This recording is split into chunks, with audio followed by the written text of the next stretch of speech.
Hi guys.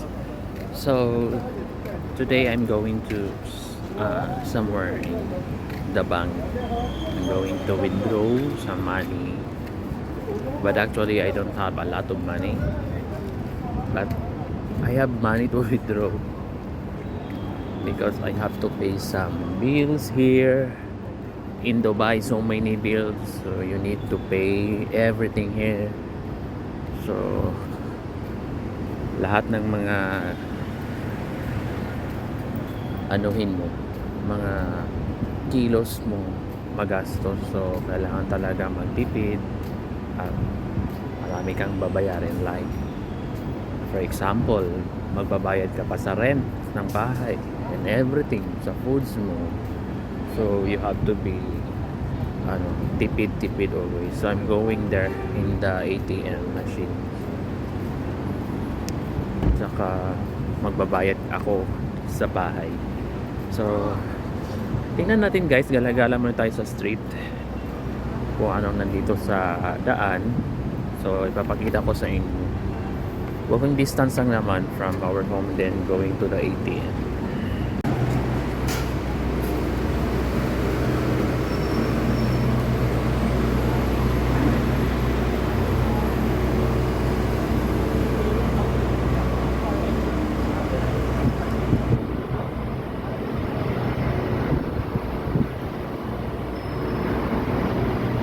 Ito guys sa Dubai, halos puro building talaga.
So we are here in the Al Riyah Street guys.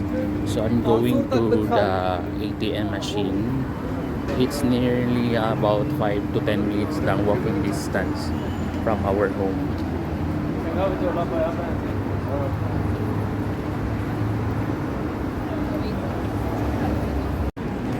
And there's so many people here, at especially mga Filipino dito banda.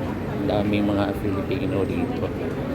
And dito kasi sa Riga guys, well kahit saan naman sa Dubai na malapit sa city talaga is dito naman sa Riga guys, lahat nandito na mga pagkainan, supermarket, everything, the bank, clinic, hospital, malapit lang dito. So it's convenient here dito at malapit lang din sa metro station.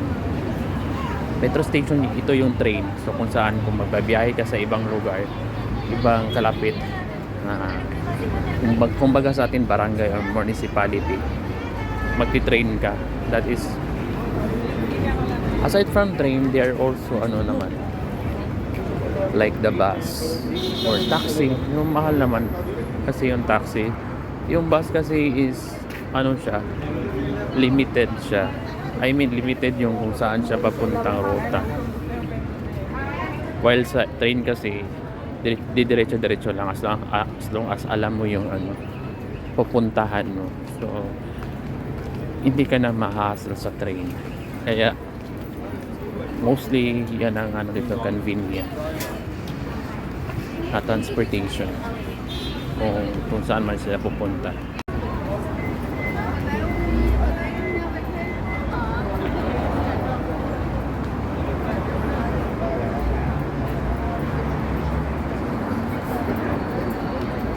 So a lot of mixed nationalities here dito sa Dubai. So if you are going here in Dubai, you will see different nationalities. So number one dyan is mga Indians. Sila yata yung pinaka ano dito na migrants or workers dito na nakatira. Ay. Sila yung number one na population dito sa Dubai. At next is, I don't know, maybe Pakistan. There are so many Pakistani here. Dami ring Pakistani dito. Number 3 is, I don't know, maybe Iran or Afghanistan, something like that. At number 4 yung Filipino po. Nasa top 5 po tayo dito sa most populated or population na ano, increase of numbers of mga migrant workers dito sa Dubai. So madami-dami din tayong mga Filipino dito. Meron din mga ano dito, mga branded na mga ano damit. Marami din dito. So ang ano mo lang dito is yung pera, budget mo. There's so many restaurants here. Mayroon din optical ano sa mata, yung mga glass if you want to have lechon manok. Mayroon din sila dito na version, pero mas masarap sa Pilipinas guys, I swear.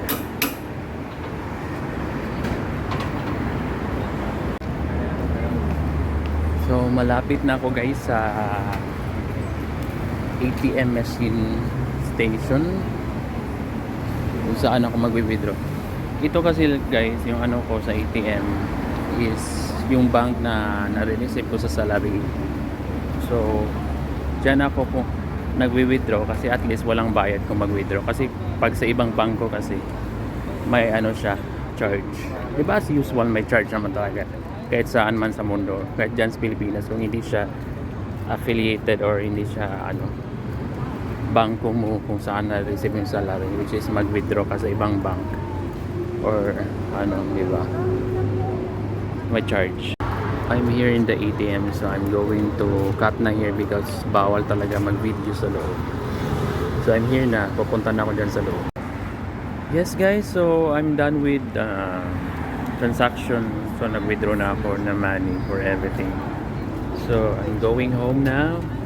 But before I'm going home, it seems that it's already around 6:30 p.m. So mag-dinner muna ako guys dito banda sa may, yung hindi lang mamahalin pero masarap.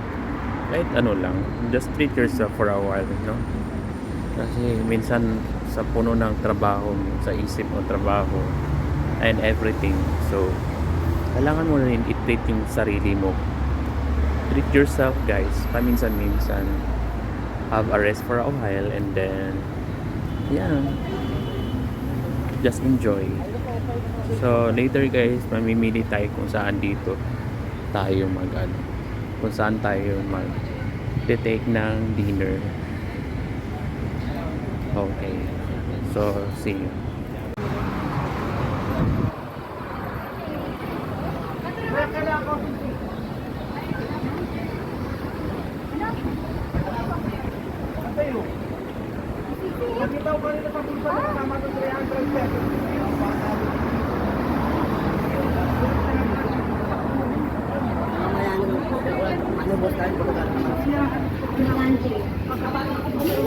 So we are here now guys in the food Mamimili tayo ng pagkain.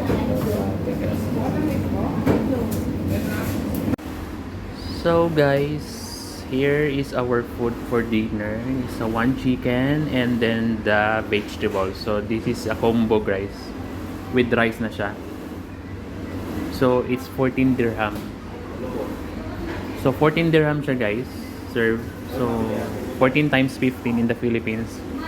So do not convert na lang para hindi masabi nyo na mahal. But if we going to live here in Dubai or UAE, he will say, okay na yan. So, sulit naman yan as long as nabusog kayo. So guys, magmumukbang tayo. So this is the order that I choose. Chicken. I think this is chicken adobo or something. I don't know. It's something my sauce naman siya. I think adobo. Adobo and the chop suey, gulay. Yan. So with rice as well.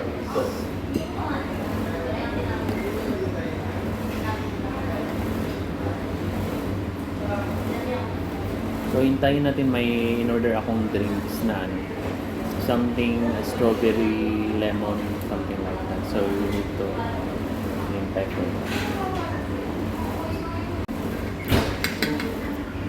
So, let's eat guys.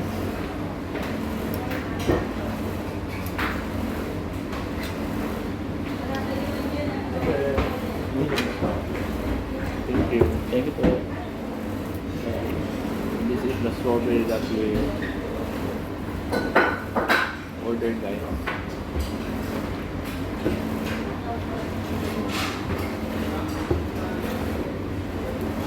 Let's try ito yung strawberry.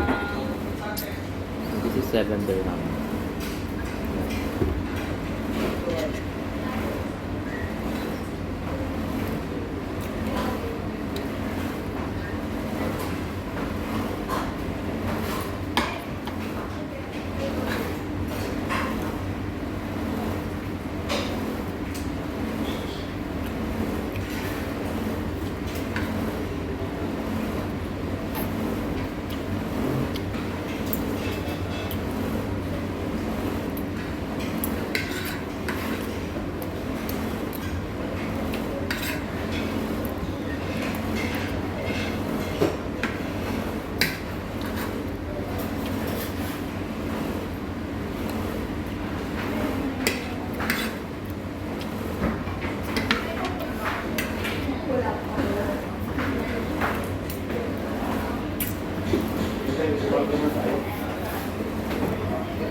Sarap naman yung pagkain nila dito. Lotong kabayan ng mga Pilipino.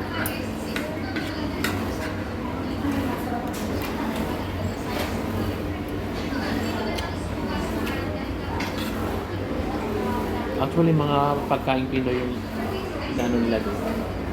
Niluluto.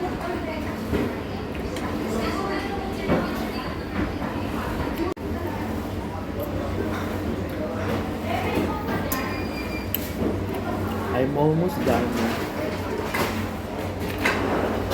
So later I'm going to my other racket.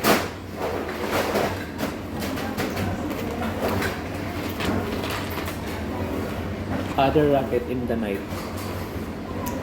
So after this I'm going there.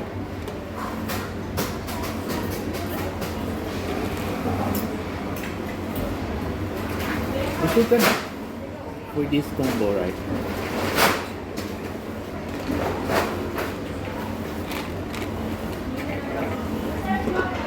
Actually dito sa Dubai, ang dami pagpipilian.